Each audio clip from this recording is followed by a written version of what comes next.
This could be an interesting story for some. I am a 17-year iPhone user, more or less, switching to Android for a month to begin with, but just to see how it goes. I've been an Apple guy since the original iMac.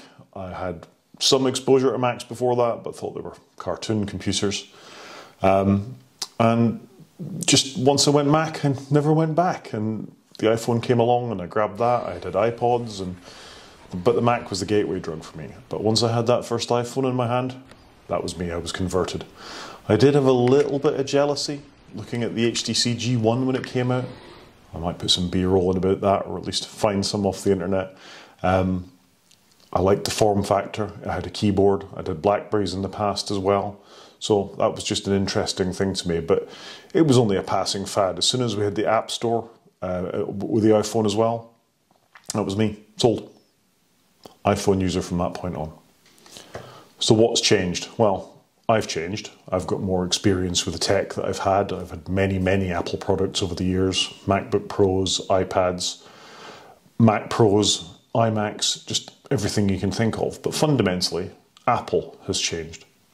And we see this more and more with their treatment of developers and their users and regulators. And now governments, in the form of the EU and the Digital Markets Act and the Department of Justice in America, are either creating laws to deal with Apple's monopolistic behaviour, or they're suing them to try and make them change that behaviour in America. And we've seen other examples of this with South Korea and Denmark and Dutch dating apps and all sorts of things, that Apple is really guarding its profits. And they still seem to be that plucky little startup that they were when I came to them in the iMac days, and even before that for even more hardcore Apple fans. But seeing the company change and behave like this makes me look at the walled garden that I'm sat in and the ecosystem that I'm used to, with a lovely copy and paste between my iPad and my Mac and my phone and my AirPods and all the other bits and pieces of Apple hardware that I have, and think, is it right that I'm in this walled garden? So what's on the other side of the fence? Well, there is only one other thing that you can look at, and that's Android. Yes, there are Linux on phones and no more Windows phones or anything like that anymore, but there really is only one other game in town, and I'm not deluded enough to think that everything's rosy on the Google side of the fence, or that Google have the best record when it comes to privacy and looking after the user's interests. But it's an option, and I think it's worth exploring, and there's interesting hardware, and more than that, I'm curious. I'm not the only one to do this. If you do a little search on YouTube, you can find lots and lots of people have tried to switch from iPhone to Android or Android to iPhone, and they do it for a month, and some of them say and some of them don't. There's been more of a thing of this recently with people switching to the S24 from iPhone, I think. I think the new form factors help as well. But for me, it's, can I replicate that experience that I've got on iPhone on Android, and know that I can move between the two environments if I want to? So what am I going to do? I've picked up an Android phone. Specifically, I've picked up a Google Pixel 7. I'm going to come back to this in a month and see how I've got on with that. I'm going to try not to review the hardware, but that's going to be difficult. I will stop using my iPhone 15 Pro Max, and that's going to be my point of comparison, so we'll see how we go with that.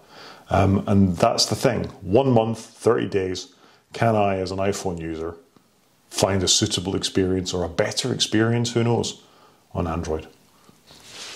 So the challenge is to stop using iPhones, obviously. I may continue to wear my Apple Watch and leave the iPhone switched on to sync it so I don't lose my step goals and all the rest of it. But what I want to do is, can I switch over? Can I find alternative apps in the Play Store that suit my experience of what's in the App Store? So some of this will be easy. I'll be able to switch Outlook on my iPhone for Outlook on an Android phone. I can do the same with applications like Notion. All the big apps are pretty much there.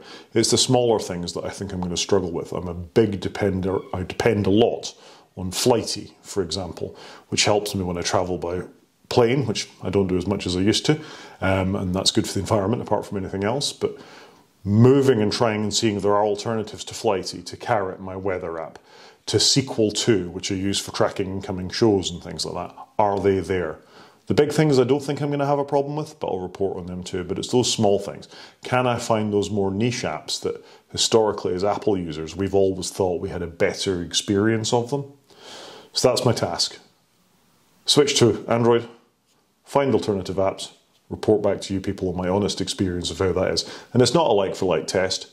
A Google Pixel 7 is not the same generation as an iPhone 15 Pro Max. I should probably have gone Samsung Ultra 24, but I wanted to give this a fair test without spending a huge amount of money on it. So that's me. Come back to you soon about how it's going.